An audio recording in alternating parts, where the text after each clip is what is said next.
Welcome to the party, everyone. Megan Hollingshead, Derek Stephen Prince, Michael Yurchak. I'm excited. You guys, it's for each, all three of you. It's the first time I've met you. And Michael, you're in the same boat. Have you met either Megan or Derek Stephen No, Prince? the thing is, the funny thing about doing anime is Yeah. that we record all separately. So we may have seen one another coming and going, but for the most part, we're not in the booth together. And in this case, I don't think any of us have ever met in person, although Megan and I just became friends on Instagram, which I like. Yes. Oh, that reminds me. It's one of my goals tonight, Michael, is to load up your Instagram with followers. I watched. All right. I'm new. I'm new to the world. That's as though I was just born. So yeah, come get me. I watched your interview with VisionCon Live, and you're like, please, could everybody just? Because he was like, what do you want to do? And he's like, I want everyone now to go to Instagram. And so at Parting Shots, I'm definitely going to bring up your Instagram for Parting Shots, Michael. Yeah, make sure. Guys and gals, this is a huge, long-running, very successful anime that has touched generations, really. Like, my kids are watching it now. I'm 40, so like, how we'll start with you, Megan, and then we'll go. I usually like to go in order, just because I like to keep things organized. But how soon in your career did you end up Shizune?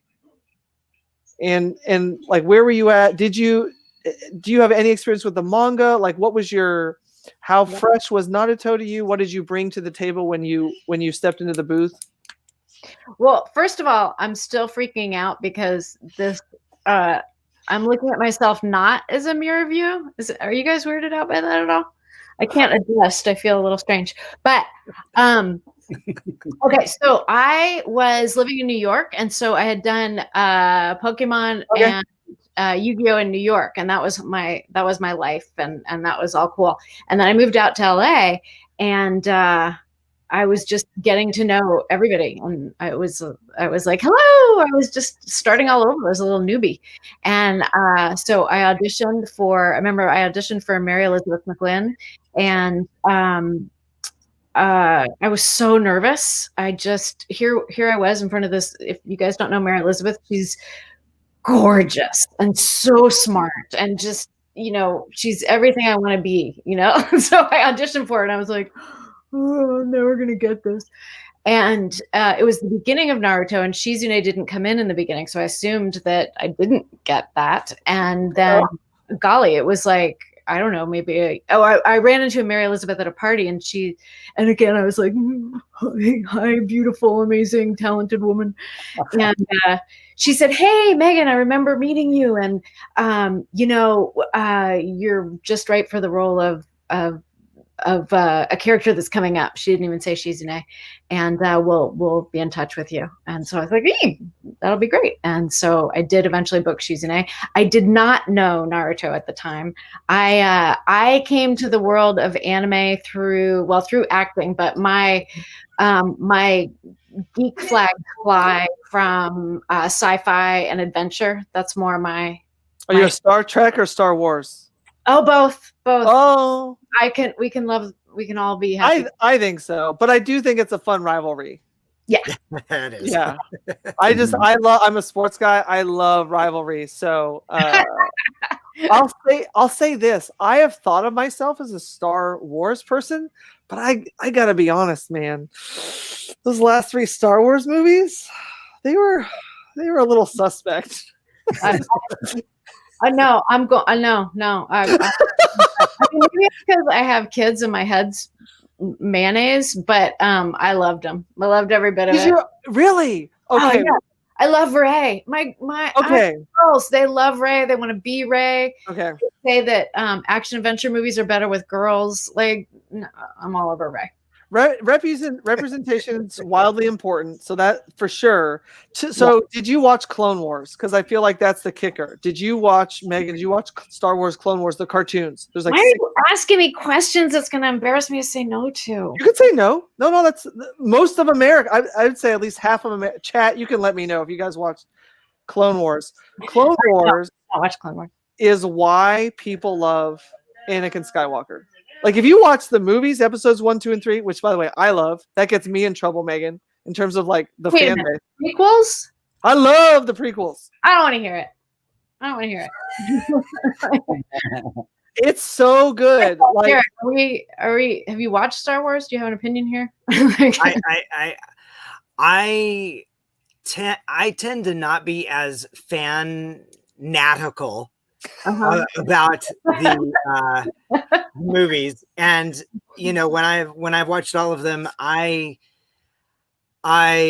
just watch them as, you know, just somebody being immersed in that world. So it's like, it's like, you know, fireworks. You're like flashing lights and laser beams. Woo-hoo! Yeah. Yeah. I don't get into the backstories and of all the characters and stuff. And it's like, well, why? Wait a minute. That doesn't make any sense. And it's like, why isn't this and that? And it's like, I like all of them. So yeah. I just thought someone just posted, this is a Naruto panel. They'd be talking about Star Wars. Like, yeah. Oh no. So let me put that explicit warning before we get too far into it, that this is my guilty pleasure. Everyone in chat, everyone viewing, welcome to the party. It is very much a party, and I have never gotten a chance to get to know everybody, and so that's what we do the panels for, as like our free panels, is I get to ask all the questions I want to know, and then the VIP panels, which there's 2 of tomorrow, all of you get to ask questions. So anybody that grabbed a hangout with any of the cast, autograph from any of the cast, personalized message from anyone in the cast gets to go to the VIP, and then I shut up and you guys can ask all your questions. But tonight, oh, that's right, it's all about. So tonight might be Star Wars night. I mean, we'll see how far we get. It might be anything. Could be anything. It could be anything. That's the beauty. Now, Michael, I feel like in one of the interviews, are you an improv guy? I feel like you're an improv guy. I'm an improv guy. Yeah. Did you ever do comedy sports? No. So I was an improv Olympic guy. So improv Olympic is a big Chicago outfit, right? And then improv Olympic moved to opened IO West, which is the West Coast branch of it. Improv Olympic is what spawned UCB, so Upright Citizens Brigade. All of those people are Olympic people, and they're sort of like, actually, I think they came before Second City, and so there is a real connection there in the Chicago roots of it.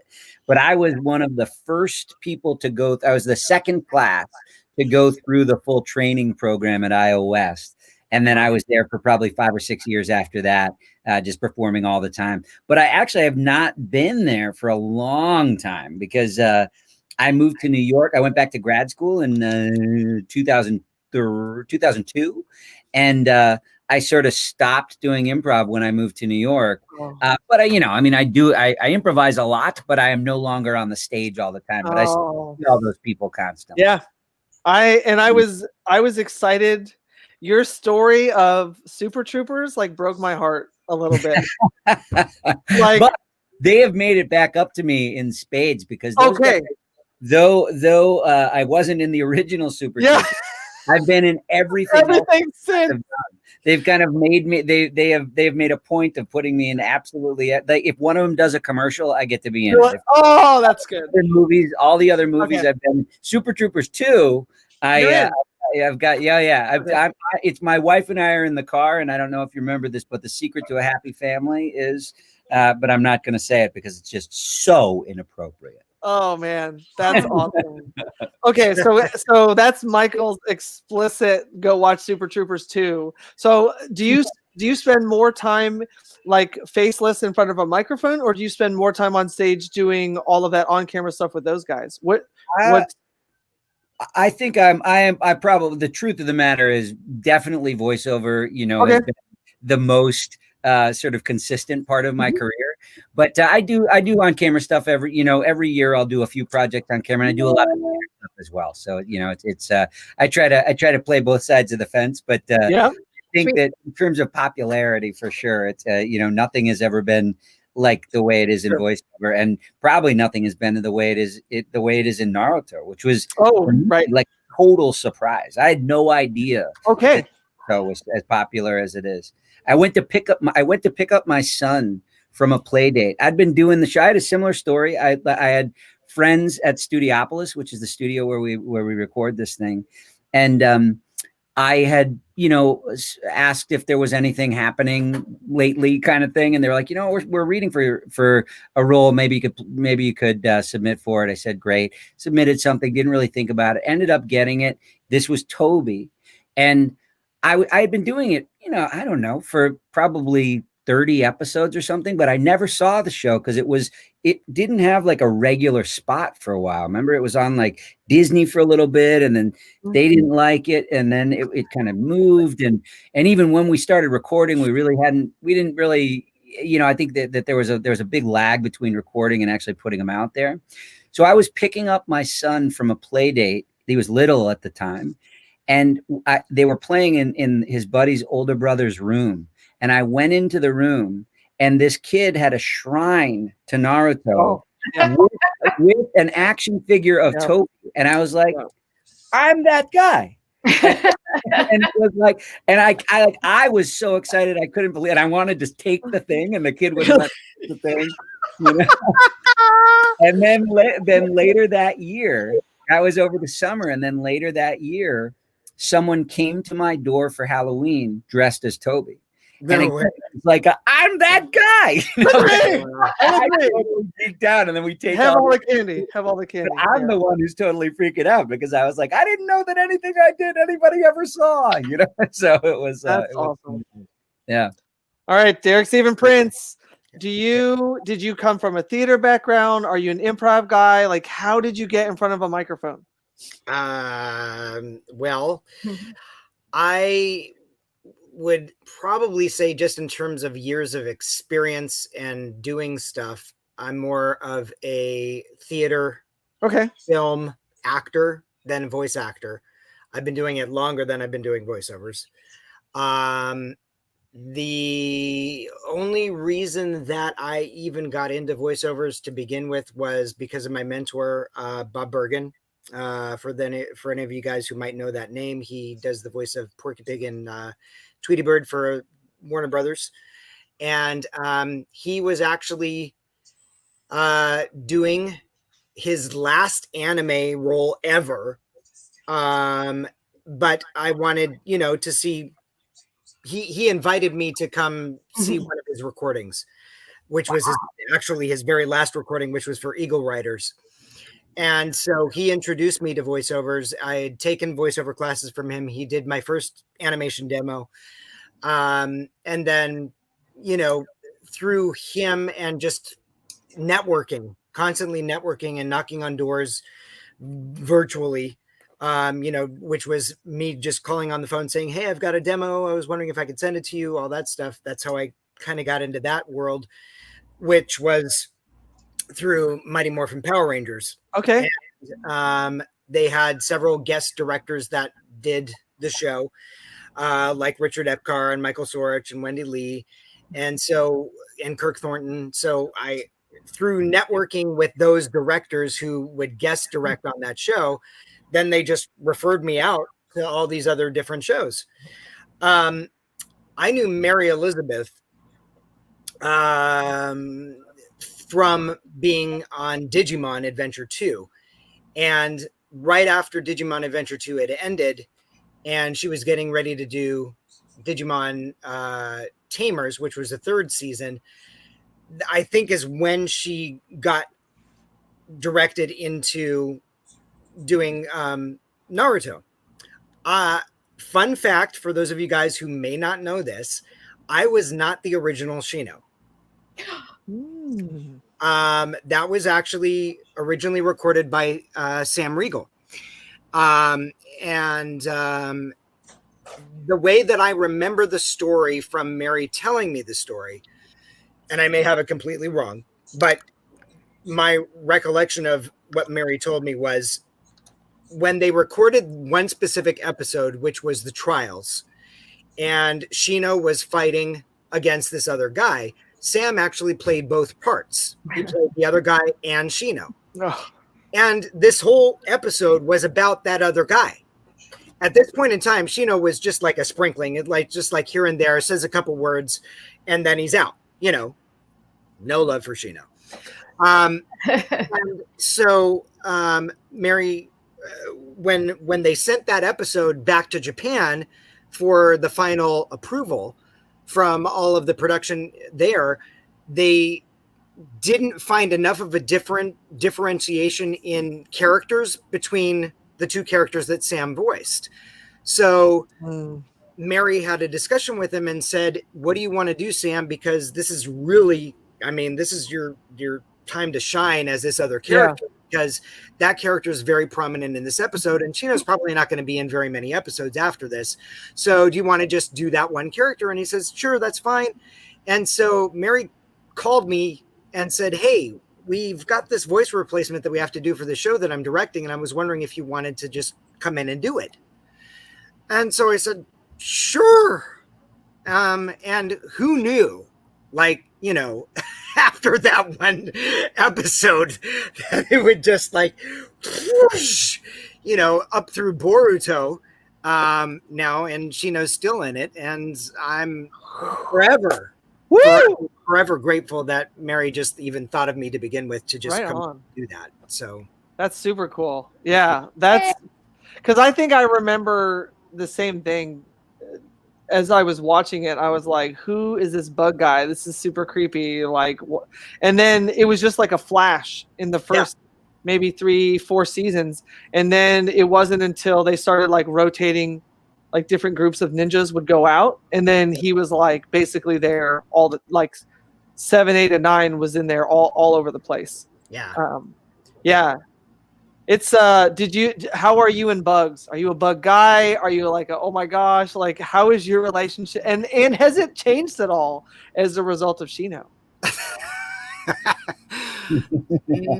I wouldn't say my view on bugs has changed at all. Oh, sad. The kind of bugs that Shino has, I probably would never be freaked out to begin with, because they're so small anyway. It's parasitic insects, so it's but me and cockroaches, no. But Chino's never had cockroaches, so that's okay. So you're okay. You're right. Okay. And Shino's never had spiders, and I'm not a big fan of spiders either, so that's okay. It's just the flying things roam around. So, and do they ever identify? I just hear him say parasitic insects, and do we know what they are? We don't know anything. I didn't think so. He may have mentioned what one of them actually was at some point, and I don't remember. Yeah, he did. But I watched 9 seasons of Naruto back to back to get ready for. So I don't. It's pretty fresh in my memory, and I don't remember. What insects they are, but I'm glad. I like that so many people. In the beginning, it really is Naruto and Sasuke and I put it out of my memory, Sakura, and then so I was really happy to see Sasuke run off. I'm sad at some point in Shippuden he'll come back, because there's so many Sasuke fans out there that he can't stay gone forever. Right. Megan, what do you have in improv history? What's your relationship to improv? I've done improv. I've taken the classes, and it still terrifies me. Really? Oh my gosh. Oh my gosh. Yes. That's why I like acting with a script. You're scripts. Give me the lines.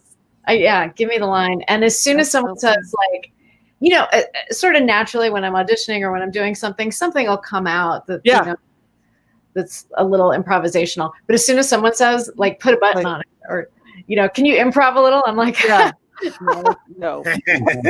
There's no better way to get me to stand in cold fear and say really. than to say the word improv. And then I'm like, So no. did you do theater growing up? Are you? I did do theater. I do have a theater background, and I can do improv if need be. But look, I'm stuttering because scariest thing on the planet. But, you should have told. I would have sent you like a list of questions. I could have like scripted. Yeah, no. Yeah, did theater. Did a lot of off Broadway theater in New York. Okay. Loved it. Never got paid for it, or I paid a little bit, but Right. And I thought that was how my life was going to go. I was like, that's cool. I love it so much. I will do it for free. And then I got offered voice acting jobs where money was involved, and I was like, oh, this is better. This is. Yeah, we're like, yeah, theater. Think about it. I actually do enjoy getting paid. Right? Yeah. That's so do you have a preference for East Coast or West Coast? You know, I grew up in LA and Really? now, yeah. And then I lived in New York for 15 years, and I really love them both. I know that's anher thing, people feel like they have to pick. Yeah. Well, now you don't, right? In 2020, that's like if there's something good that came out of, it's like if you have a closet and you have enough blankets, you can do your job wherever you live. That is true. Michael, you're in New York now? Yes. No, I'm in LA. What? Okay. Yeah. So you teach in LA? I teach in LA too. Yeah. I teach at the Strasberg Institute. Okay.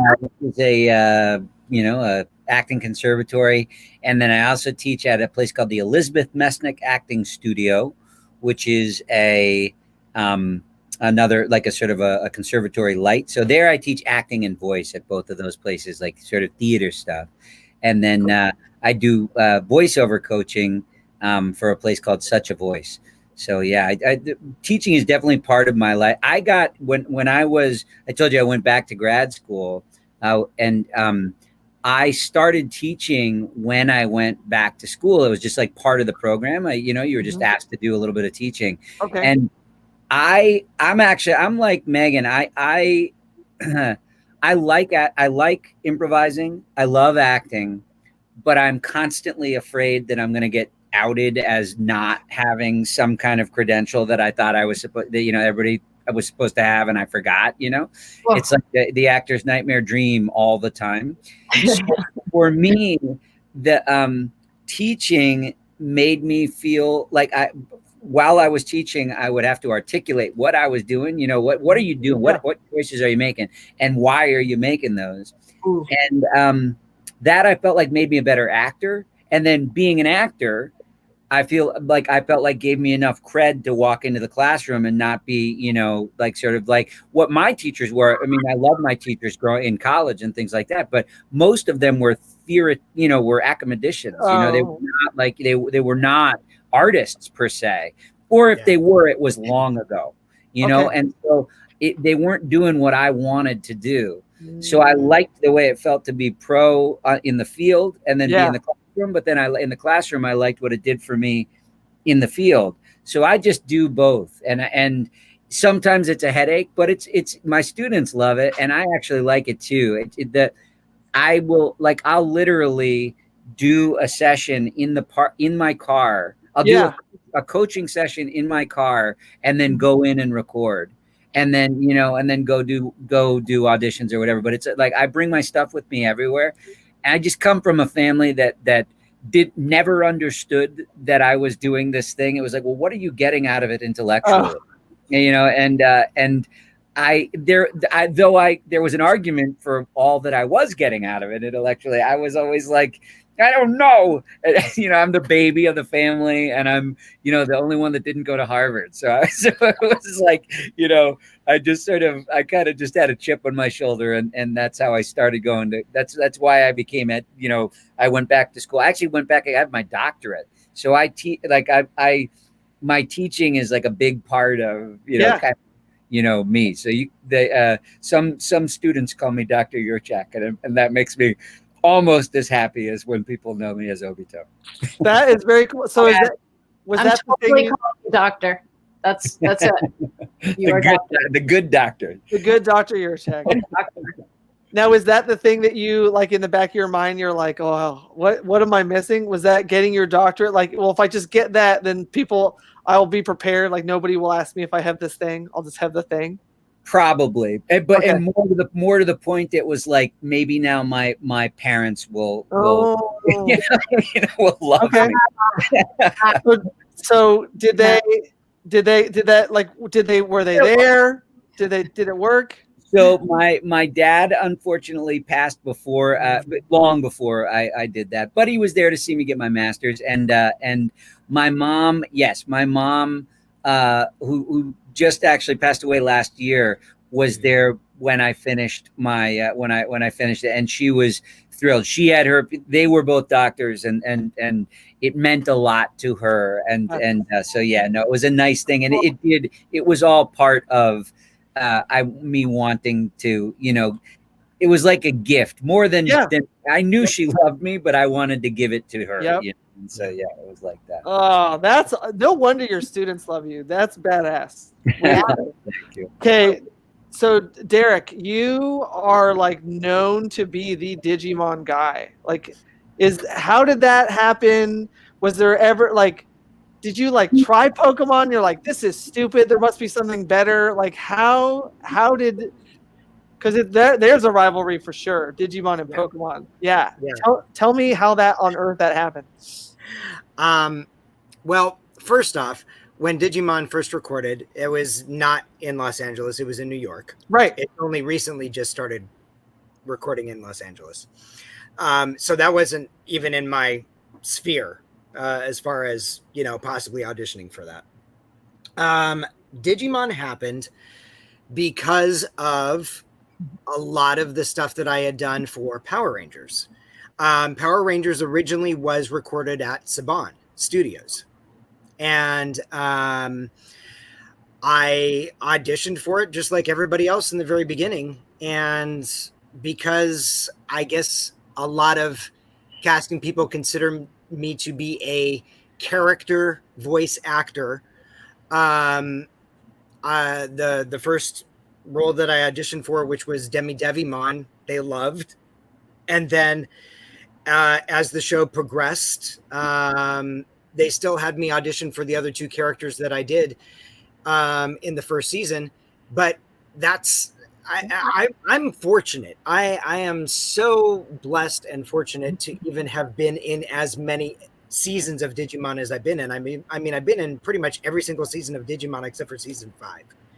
And there are 7 seasons total. And so, it just, I lucked out. A lot of it was just because, I was just really good in just nailing the auditions that I did, and everybody who was directing liked it. And so, yeah, one thing led to the other, and it just kind of went like a domino effect. So who loved who first? Did you already come to Digimon loving Digimon, or did it pick you and you're like, oh, I'll love you back? I had no idea. I would say it was weird because Pokemon had already been on for 3 seasons. Yeah. So in the 3rd season, that's when Digimon appeared. Okay, right. And I don't know if you know the backstory, but Digimon was never supposed to be an anime. It was just a card game. Okay. And that's it. And then because of all the hype that Pokemon had, Yep. then they said, well, let's give it a shot. And I mean, for those of you guys who ever go back and watch season 1, Digimon Adventure 1, it was just starting to get its engines revved. I mean, it really didn't happen until season 2.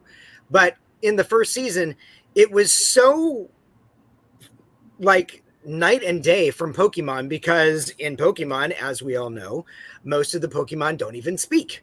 They just say their name. Yeah, they say their name. But to actually have conversations with their human counterparts was like, wait, what? You know, that and the fact that at that point in time, back in 1991, which is when the first season came out, and the internet was barely a thing. Yeah, right? barely. Computers were just starting to be really used as a mainstream device for communication. Email was just starting to be used as a way of communicating with other people other than phones, you know. And yet here you have this storyline about like something that most kids at that time were like thinking, what is this? This is like crazy. Like kids can actually go into like a digital world and like communicate with these digital monsters. And it's like, what, you know, and just the things that they started telling stories about in that first season, and then just getting way more intense in the second season, was just like incredible. Like you didn't find very many anime at that point in time, even going back to 1992 when, or I'm sorry, not 19. Wait a minute, 91 was season 1. You said 92. Wait, no, it couldn't have been. No, it wasn't 91. It was. I'm sorry, I'm getting all my numbers. Do you want me to the internet? What do you? Because 2020. Okay, so I can look anything up, Derek. 1999. 1999. Party, it was 1999 when Digimon season 1 came out, because we're in the 20th anniversary for season 2 right now. And so that came out in 2010. 2010. So 1999. 1999, 2000. They were 20 years ago. There we go. I've got my math. I can math. When season 2 came out, now you've got all these themes that start coming out and are being talked about anime wise, like, you know, like isolation and not being accepted and trying to fit in, and death, you know, that kids had to face. And it was just like, whoa. And I didn't even realize it at the time while I was doing it as an actor, like how big it was. I think the first time we all realized like this is a thing, like, whoa, like, wait a minute, this is like real, this is happening, and this is like people are liking this, was when we recorded the movie, which was before season 2, but we all got to go see the preview of it over in Fox Studios, which at that time was in Los Angeles, you know, on the west side. And while we're all walking towards this one studio in the very back, we have to walk past the Simpsons stage. And of course, there's this big giant donut on top of the stage, you know, representing where they record all of their episodes, and did some of the other stuff there. And it's like, okay, this is like real. This is happening. This is a thing. And it was just so weird, but like exciting at the same time. I can see why. I guess it didn't occur to me because I don't have any experience, and it's only going to be true today because as soon as we launch our Pokemon event, I now have to watch, like, I don't even know how many seasons of Pokemon to get ready for that. Yeah. My only experience is with, so my kids picked up the card game, and I don't know, after a year or something, I'm like, can somebody explain to me how to play this card game? Because you guys have had these cards forever, and I don't think you even know how to play the card game. And they're all like, no, Dad, I'm like, none of you know what you're doing. Like, for some, like, they've done such a good job marketing Pokemon that every kid is just like naturally drawn to this franchise. And Pokemon Go launched the year that we were living in an RV with the 4 kids doing comic and anime conventions. And we're like, we're going to be traveling anyway. We don't know anyone. Like, all of America, all the world was out catching Pokemon, and it was but when you say that the Digimon creatures talk to their human counterparts, now I get it, in terms of like, because you just, even as many seasons of Pokemon as we've had, they still don't talk, right? I mean, Meow, the cat talks. Yeah, Meow. Yeah. Who does? Lugia. Okay, so apparently Meowth and Lugia, but everyone else. Right. And you know what gets me every time is Ash's Pikachu is not correct. Like, it shouldn't be able to beat some of the Pokemon that it beats. Like, type advantages is a thing, and like electric isn't good against every other type. Somehow, Ash's Pokemon, like, it can't beat a Charizard. That's not realistic. That dragon would whoop it anyway. Whoa, wait, are you arguing that Pokemon is not realistic? Definitely not. Right? It's not realistic. Okay, so speaking of realistic, do you all have a character in the Naruto universe that you like that isn't your character? Oh, Tsunade, Lady Tsunade. Now, is that just because of all the dialogue, or is there something that you just? No, I mean, she's the character I play off of. Yeah, but no. At a certain point, I was like, I really should have been Tsunade because she's a Debbie. I just heard gambling. Yeah, she's very realistic. I was kind of shocked, Megan, at how kind of real Tsunade is as a character. Yeah. No, I think she would be a blast. I would love to play a character like that. Now, when she was picked, and sorry if I'm spoiling anything, we're like 20 years. Yeah, like it's 20 years later. So now don't get it. I just watched it. I had such a hard time getting through Naruto that I couldn't. I stopped it like 4 or 5 times. Oh. It was season 1 was very hard because he's just screaming "believe it" all the time, and like it's just him getting beat up by everybody, and he loses every battle. And I'm like, why are people a fan of this thing? But I believe in being a good host, and so I'm like, I'm gonna watch all of it. And how long, Megan, did you think Tsunade was gonna last as Hokage? I hoped forever so I could be her assistant. But did you, like, when you started that and she was like, to me that came out of nowhere. Her as Hokage, I was like, where did that choice come from? Well, dude, you got to remember, like, when she came on, I came on. So right, who was Hokage before her? Someone. The old dude with the pointy beard, and he had like a helmet on. He wore like a helmet. I don't know his name because he was like dead in season 3 or something. So someone dependable and someone you could look up to? That's a good question because they actually in season 8 or 9, boy, they like really throw some shade at him as Hokage. Oh. Like, yeah, Derek, you know what I'm talking about? Like, there's that one, like somebody gets, I think it's the chick that paints. There's like a ninja that is like a super strong jutsu, and she can paint, and whatever she paints become reality. And then there's like, you go like backwards in time and you see the third Hokage talking about like this chick's oh my gosh, it's not an ability. I keep thinking of like mutants and quirks, and her jutsu is so powerful that they were concerned that she could like essentially destroy the world. Like if she, you know what I mean? And then it's like, well, did the third Hokage lock her up, or like, so like for 2 or 3 episodes, you think the third Hokage is like a total jackass, right? Man. And it's not until you like keep going, and you're like, oh, thank heavens! Like, I questioned everything I understood after 8 seasons about the Leaf. I was like, oh my god, I just watched 8 seasons, and the Leaf Village are the bad guys. Like, especially because you binge watched and you are. Yeah.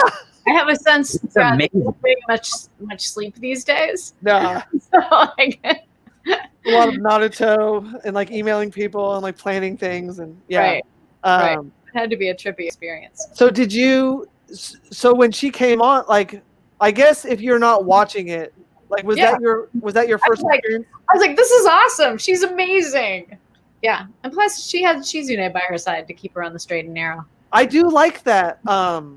I think in every good partnership, like, people should just be total opposite. I remember I have friends who husband and wife, and they would both balance each other out. Like, one would be like, I lost my keys, and the other would be like, okay, calm down. But the other, the next day would be reverse. Yeah. You're the one who lost my keys. Michael, are you will both be like, "You lost your keys! Oh no!" Yeah, you can't have both people do it. Then it's over. It's like it's chaos. Chaos, anarchy. How long have you been married, Michael? I have been married for 21 years. It's a long time. Mary and Joseph. How opposite? How opposite? Pretty opposite. Pretty opposite. A lot. We are. My wife she's a high school English teacher, so we've got a lot in common, of course. But the lifestyle that all of us live is yourself. So glamorous. It's loose, a little loose. It's not exactly drawn up, so it's that's not for everyone, and for most people that doesn't work out that well, or that's a little harder to hold on to, and so holy sapphire, said somebody, we balance each other out well that way. But what I want to answer that question about what another character that you admire. Please. Yeah, what do you like? Because I love that question. The thing is, most of my scenes, especially once I become Obito. So I was Toby for however many seasons that was, and then I was not cast as Obito. There was a different guy plays Obito, like sort of the like teen Obito that goes into then adult Obito that then goes into the ending Obito, which is the one that I am now. And I was just in recording. I think we were doing one of the games, and I was because they sort of, it's a spoiler of the whole season in the game, or of a whole sort of maybe even a couple seasons in one game. And I was doing it, and I was just in the booth playing around. And I honestly want to say that either they hadn't cast it yet, or the person they thought was going to do it couldn't in the end. And I literally was playing around, and they heard me do a deeper voice. So, just one of what turned out to be the Obito voice. And they're like, "Oh, we didn't know you could do that. Here, you know what? Do one of the lines." And so I was like, "Oh, okay." So I did one of the lines, and then they sent it off to the production company and got it back. And they're like, "You want to do this?" And I was like, "Yeah." And I literally, again, I just didn't know anything about the show. If I'd known more about the show, I would have been more freaked out. But I didn't know anything about the show. So I was like, great, awesome. And then it turned out Toby died, and I came home, he died, and I came home, and I was like, well, that's over. And I was really bummed out. I was super bummed out. And then, 2 weeks later, I got a call that, we've got a session for you. And I was like, what are you talking about? Toby's dead. I'm dead. No, the other character you read? And I was like, yeah. They're like, he's about to become Darth Vader to Naruto's Luke Skywalker. And I was like, well, all right then. Let's go kill some ninjas. And I did. It was just like it was such a cool, weird, show business specific, bizarre trip because we love these jobs. Derek, the story of doing all of those episodes and I played a guy. I played Buck in one episode of Pokemon, and I was like, I've made it. This totally. And for this one, so when I became Obito, then I started realizing this is a thing. And I noticed the other characters more. So the characters I did lots of scenes were Kakashi and Sasuke and of course Naruto. And all those guys, I liked that they were buddies. They were buddies when they were kids. Right. Shit went down. And and people splintered. And then they come back together and sort of fight for the universe. In that fight, that's the sort of those final moments of the show. I just love those. Every one of those guys, I just think is so badass and awesome, and all the actors who play them. And so I just had a great time doing that, playing off of that other stuff. And I tended to go in after the other guys were already after the other folks were already recorded. Yeah. It seemed like I always would get the benefit of their performance. Sometimes you go in and you only hear Japanese, you know. Yeah. But if you get the benefit of the other people's performance, it's always so much more fun, because then you're playing off of, you know, Megan or Derek or Miley or you know, anybody, and so it's that is just so much more fun, and I just loved doing it that way. So yeah, that's my long short answer. Nice. All right, Derek, Steven, who do you love in Naruto that isn't you? I can't pick just one though. No, pick a bunch then. Tell me your top three. Who do you like? Why do you like them? My top three are Rock Lee, because he's Yes. Brian is just amazing as Rock Lee. Yeah. I mean, every time I keep in mind, I never watched Naruto until maybe 2 years ago. You beat me by 2 years. Yeah. So and then I just started watching it, and I haven't been watching it since. But I got up to Shippuden. But just hearing Brian and for me, coming from the Digimon universe, right, which is where I was from, which is where I knew Brian from. Yep. I never made that connection that he was the same person. Yeah. Until last year this year, when I actually finally met him in January at a convention. Yep. And it was like, oh my God, you're like, I had like a fan moment for a second. It was crazy. But it was so cool. And just the way that, you know, his innocence and just wanting to do good, and, you know, it's like never giving up. Yeah, it's like always fighting to be the best. You know, that just the wholesomeness of the character. Yeah. Is what really got me. And obviously Naruto is your number two. Okay. Yeah. Just because the way that the character is written, and Miley just does a fantastic job with she him. Really does. She really does. Just, you know, the confusion at that point in time, being that young of a kid and trying to find your way and trying to find your identity, and the kid's not liking you, but it's like, I don't care. It's like, I'm going to just do it, you know? Yep. And, you know, similar, like not giving up. And then the third, which once I started getting more into the show, and it was so funny, like, because this was before Boruto, when I was watching most of the Naruto episodes.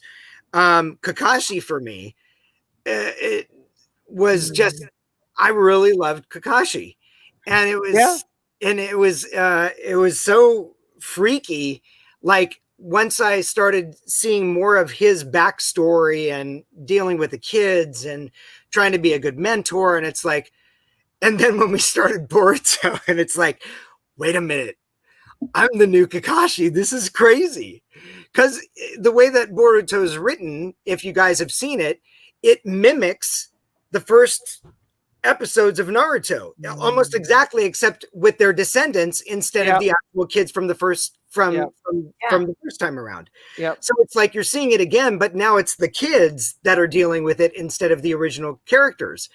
And it's like, and the way that they wrote Shino for those first few episodes, it was like, oh my God, it's Kakashi all over again, except it's not. Wow. So it was cool. Yeah. Yeah. Gosh, I was trying to look up who's the dude with the man bun in Naruto. The man bun. Yeah, there's a kid with a man bun who ends up, I feel like he's the leader a bunch. He's the squad leader a ton. Oh, Maru? Is that should go? I think my favorite thing that's come out of season 8 and 9 is that chick from the Sand Village. Yeah. Who there's clearly Shikamaru and her, like, they go at each other a lot. but there's so much that's there. They're not even like hiding it, I don't think. Like, you know what I mean? Whereas Hinata, the longer it goes, like we're doing conventions and being asked for Hinata all the time. Like I knew that they were a thing. Like, but as I was watching, I was like, where does this come from? Like this Naruto can't get his head out of his ass. He's all over Sakura, and she's a total loser. When is this Hinata thing coming? How does that happen out of what I'm watching? And that, to me, it's a really beautiful thing to see Hinata, her unwavering, and she doesn't try to, like, speaking of the women, Megan, in Naruto, I don't ever feel like, I'm never really worried about Hinata. And there's that one time in like season 6 or 7 where the ninja's like, whoa, chill, Naruto, just watch this. Just I know you want to get in there and say that, just check yourself. And then Hinata's like 69 trigram, and then he's Naruto's like, how did, and the dude's like, hey man, she's been training so that you can like stop trying to save the day all the time and realize she's a badass chick. Yeah. So just watch, and she's gonna save the day today, and you can save it tomorrow. She's awesome. And to me, I was like, there seems, Megan, correct me if I'm wrong, there seems to be some really even treatment that it doesn't really even occur to me like whose gender is what. Oh yeah. I'm totally with you there. Naruto, you know, I play a lot of awesome women. It's yes, you do. Is filled with amazing women's roles. But Naruto, I gotta say, is one where you're right. The women are pretty on par with the men. Hey, Derek Stevens talking to you. I know. He just like women. How rude. Take back the night, Derek Stevens. Back here. Yeah. So it's lovely. Every role I play says something. Just being a woman in this universe. Thank you for coming back. And definitely, the Naruto universe is the most even. Yeah, I'm such a feminist that I feel like I'm hyper aware of like how they're treating women, but it seems to be so even, and not that I forget that I'm supposed to be looking. Yeah. Naruto is on par. And I was really concerned when Tsunade became Hokage, because I'm like, okay, how you gonna do this? Are you gonna mess with the image of a woman? Is she only, because I legitimately, Megan, I thought she was gonna be gone in like 3 episodes. She seemed so committed to gambling and drinking and just like that. I was like, how's this chick gonna do the paperwork? There's so much, right? And she talks about it all the time. A lot of paperwork. Yeah, she's like, every scene's like, oh, this paperwork of being Hokage is the worst. But after a while, I'm like, she never gives, as far as I know, I'm not to Shippuden. I haven't started Shippuden yet, but she's on it. She handles it. And when she starts to like, you think she's not paying attention, but then she starts picking people for missions, and you're like, I see what you're doing there. I see that. Yeah, she knows what she's doing. She's a real person with real foibles. Is foibles a word? Am I using? Oh, it is. Yeah. Ask Dr. Michael. And she's, you know, you said like, is a woman Hokage coming in and going to be like not representative of womanhood? Right. Yeah. I feel like in that part, she's just as entitled as men are to play complicated, flawed characters. Yes. She doesn't have to be perfect. I'm grateful for this event because it gave me the chance to watch. I probably wouldn't, just to be totally honest. I part of me is the hipster. Naruto was already so popular. It's like, why do I want to jump on this 20-year bandwagon? Like they're already on Boruto. It can't be that good if they had to start it all over again. But I've been really grateful to, I can't think of anything. I'd have to go back and like think about DBZ. I'm several hundred episodes into DBZ, but I feel like there's too many. There's like Chi-Chi is like too problematic in terms of like that's Goku's wife. She is just she's the traditional woman, and that really bothers me. And that probably is what for me why it's so hard to stomach through. But I just totally forget about gender when I'm watching Naruto because they're just everybody's dealing with whatever it is, and it doesn't. And do you think it's a result of them being kids, and that the gender stuff doesn't really appear until you get older in life? What do you think? How do they do it? Is it the writers? Are the writers trying to? That's a conscious choice of writers, directors, producers. Not. That had to come from the writers and the producers and the animators. Make those choices from the very beginning to embed it into the show. Yeah. But they're also, I mean, the show in general is like, it's a high-minded.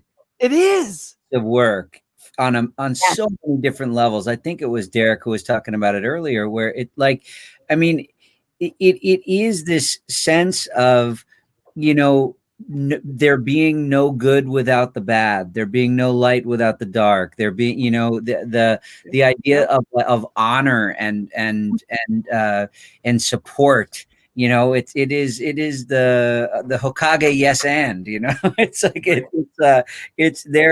it's a philosophical show that fires so deeply, and then no wonder it also sort of models a bunch of great stuff in terms of the way the real friends treat one another and the way women are treated and the way it's just so much cool stuff going on. And it's I always remember again, like I learned about it as I was doing it. And just like there was in the epic battle between Obito and Naruto, there's this discussion. They're like frozen in like dream state, and they're fighting in space, floating in space, fighting for one another's lives. But then they have this like pages of dialogue, which if I were in an American show, it'd be like, nah, cut it. It's like pages of dialogue of like, of Obito talking like at length, these huge monologues about how his desire to end the universe has only to do with the fact that it hurts him so much to see the suffering that exists, that he wants to end the suffering. And you suddenly discover he's not like a demented villain, Marvel style villain. He is like, he honestly thinks he's doing good. And eventually he's defeated, but he's defeated and he concedes, and he's like, you're right. Wow. And he makes up with everybody. He's like, Madara, I'm sorry. And Kakashi, I'm sorry. And Naruto, you're right. And basically fades away to nothing, but he gives himself to it. And, this is easy for me to say because, this is my character I'm talking about, but that's not, I actually don't mean to do that. It just, that's how I came to understand. And again, it's like, I always come home from these things sort of shaking my head. Like I feel like a dork, but it is like, this is an incredibly deep show. It's in there about this stuff all the time with students and everything, that it's like, this is there is no wonder why people love it. And to me, fans of this stuff were onto something way before certainly I was, that because it goes to places that I think American shows tend not to go because it takes too much time to develop. Derek, Steven, was there anyone that you just hated early on, and as you watched through Naruto that you're like, you just can't anymore? You like them too much? Gotta for me, I'll say that while you're thinking. It's almost adorable. There's this episode in season 9 where the Sand Village, the 3 ninjas from the Sand Village, that tried to just wreck Naruto and his team in season 1 or 2. Like they're like teaching new Genin, like here's how to use. Everyone pick a weapon. It's so funny. It's like gotta like go ahead and pick a weapon. But he's like saying it in the nicest way possible. And then like it's so adorable. Like all these students pick the two other ninjas, and then like there's just this one girl that's left and's like, oh crap, I should have picked someone else. Now I'm stuck with Gata. Okay, Gata's my sensei. And it's like adorable, these two. And he's like trying really hard to be nice and sensitive to this young girl who's like, and there's like these weapons on the table. It's like, pick one. And it ends up being like, that's the whole. So for me, that was, I would say, I love how, man, I'm like, who likes Gata? You terrible people. This guy's a total monster. What is wrong with you? And then to see him in season 9, I'm like, oh, Gata's so adorable. Like, no wonder. So was there anybody for you, Derek Steven, that you just really didn't like, and then they redeemed themselves? No. But I think that's only because of where I stopped in the show and didn't continue watching. My opinion might be different, once I do continue on with Shippuden and then see more of that. Yeah. There wasn't anybody that really rubbed me as a character the wrong way. But I always, oh gosh, and I'm blanking on his name. Oh, but, you can describe him. I have the internet. I can look anything up. The Naruto's teacher. Kashi Sensei? Oh no, Pervy Sage. Pervy Sage. Yeah, oh God. Jiraiya. It's like I just wanted to slap him sometime. Oh, like, yeah. You just teach him. Yeah.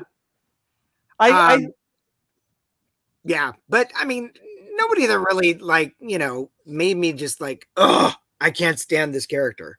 Well, you should keep watching Shippuden, because that's another one of those things that like I'm aware at some point that we're gonna stop thinking this guy's a sleazebag, because people love him so much, and we like everyone's like, do you have anything with Jiraiya on it? Jiraiya. Like we had to make a bookmark. Like I have this whole print of like everybody, and I had to like zoom in on Jiraiya because people love him so much that I think the moment that you're hoping for is coming in Shippuden. Okay. All right. Well, ladies and gents, as it comes every time I have to say goodbye. I'm so thankful that there's more of this tomorrow. So for everybody, we're going to do parting shots now before we choose where to direct people on the internet and show fans the things that you're working on. There's more tomorrow, which, man, I'm glad, because there's so much in this Naruto universe. So everyone here will be in a VIP panel tomorrow. You'll have a brand new slate of guests. Kale Bear, Maile Flanagan, Brian Donovan will all be at the public panel, and then all 6 people, we're going to shuffle them up, and then there'll be 2 VIP panels tomorrow. So you have plenty of time. Even if you book in the middle of the night, when we wake up, the first thing we'll do is make sure you're taken care of. So huge thank you to our guests. Megan, is there a charitable organization you're working with? Is there a cause that's important to you that you want to direct people's attention to? Yeah, AmeriCares is supporting health workers on the front lines fighting COVID. A group of us women, there are 6 of us who played Nurse Joy in Pokemon throughout the years. And you can support us. You can go to my Instagram page. You can see how to buy a poster signed by all 6 of us that benefit from AmeriCares. That's cool. Okay, so let's see, AmeriCares.org, disaster relief. All right, so let's go to Puppy Power. What show is that? Does anyone remember? What is that? Puppy Power. Puppy Power. What is that? I know. Is it Scooby-Doo? Oh, that is Scooby-Doo? Scooby-Doo? Oh, but it's Scraggy, right? Scraggy's the one who says Scrappy. Yeah. Okay. Yeah. So there's Yay! AmeriCares. We researched it super carefully. They just, amazing on all levels. And then Instagram. So to figure out, is it going to make me do? Oh, okay. You'll be fine. You'll find me somewhere. Megan Hollingshead, Yo. And can I spell? Password? Oh my gosh. Why? All right. That's the worst. All right. So while I work on that, we'll take that. So I will figure that out. Whenever you change passwords, then you have to update it in all the places it's saved. And then when you don't, then it's like the worst thing. Okay. So Instagram. All right, Michael, where would you like to direct our attention on the internet? Things that you're working on, causes that are important to you. I mean, the biggest cause for me right now is everybody who's of voting age, get out and vote. You know, this is that's just a thing.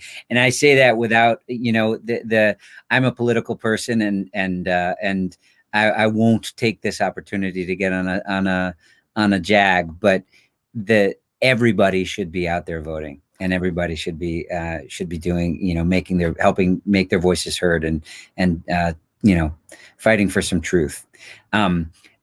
And follow me on Instagram. So I finally got Megan's through sheer believe it persistence. Brilliant. Right? Yeah. If Naruto taught me one thing, it's that I should not give up until. And then, Michael, is yours just your name? Yeah, my name, all one word. Oh, and you know what else? If I was going to say something, you know, Do it. Finding ways, the way you're doing now, but you know, finding ways to support artists, particularly theater artists. You know, right now, Broadway just announced that they're going to stay closed till the end of May. You know, and so goes Broadway, so goes the rest of theater in this country. And theater's an art form that was, let's face it, not on super strong legs anyway. And there, you know, the support that people show, you know, to this important part of the, you know, the experience for kids and for students and for artists is really, really vital right now. So thank everybody for being here and watching us. And if you have a chance to get out there and support other artists right now, it's you know, it's the way to go. Yeah, thank you so much. So then we'll lift this one up specifically, Michael. I like this. Gray Delisle pointed this to me, and I actually used it. This is not just me like randomly saying that you should do this, but I actually used this to make sure that I was registered to vote, because we moved during the pandemic, and just because I believed I did everything right, I wanted to make sure. And then Rachel and I actually took the time to vote today, and the state of Iowa was fantastic and made it like there was a place to go. A lot of times if you ask around town, the post office is a great place. If you just want to talk to a real person, it's like, can I vote early? A lot of times the postal workers, because they're dealing with like mail-in ballots and things like that, they're very familiar with where to send you, but just start there. And what Michael's talking about is there's 90 million Americans who didn't vote in 2016. 90 million Americans. Just to put that number into perspective, everyone, 60 million people voted for one candidate and 60 million people voted for another candidate in 2016. 90 million people didn't vote for any candidate. So that's how there's more people that didn't vote than anyone who voted for either candidate. That's how important it is to, and we're not telling you how to vote. I'm saying, please get out there and vote. That's what people died for. That's what all the wars are for. That's what women's suffrage was for. That's what equal rights was for. That's what civil rights, you know what I mean? Like, our whole history of America is about getting everyone the right to vote. So make sure So DSP, where would you like to direct everyone's attention to? As far as causes that I believe in, always an underrated disease, but American Diabetes Association. Okay. And as far as just where you guys can follow me, I have become a Twitch channel provider, and I have 4 shows a week, and they're all great. So if you go onto Twitch and just look up the Digimon Prince at the Digimon Prince, all right, let's do it. That is where you can find me. The Digimon. Thank heavens I can type fast, right? Yeah. I don't even know which is. You don't even know? Michael will get you scheduled. Oh man. They need to do you right on your thumbnails, DSP. They did you dirty on that thumbnail. Oh no. That's no good. Or it's the best ever. It is unforgettable. Oh man. So there you go. There is we'll drop that link in chat for everybody that is watching. That'll make it easy to bam. Yes. Yeah. Charmander, there you go. Yes, agreed. Agreed. Yep. I had one person in my shop. It's a local dude. I run into him at the post office because everything's online these days, and so I'm at the post office every single day shipping out a face mask or a metal bookmark. So you know what I mean? Like you meet the other local business owners because we're all like running in there before the post office closes every day to like get our stuff in. And he's like, well, is it better to vote for this person or to not vote at all? I was like, that's not the choice. The choice is not don't vote or vote for this. The choice is go and spend some time. Like, it's not even November. Like, you don't have to vote early. I just want to get it out of the way because I don't need November 3rd to come and me to be like, oh, family emergency. No. Right. Yeah. So guys, gals, and non-gender pals, the choice is not between one person or not voting. It is go. In Iowa, there's 9 people on the ballot. I'm just going to say that there's 9 people on the ballot in the great state of Iowa.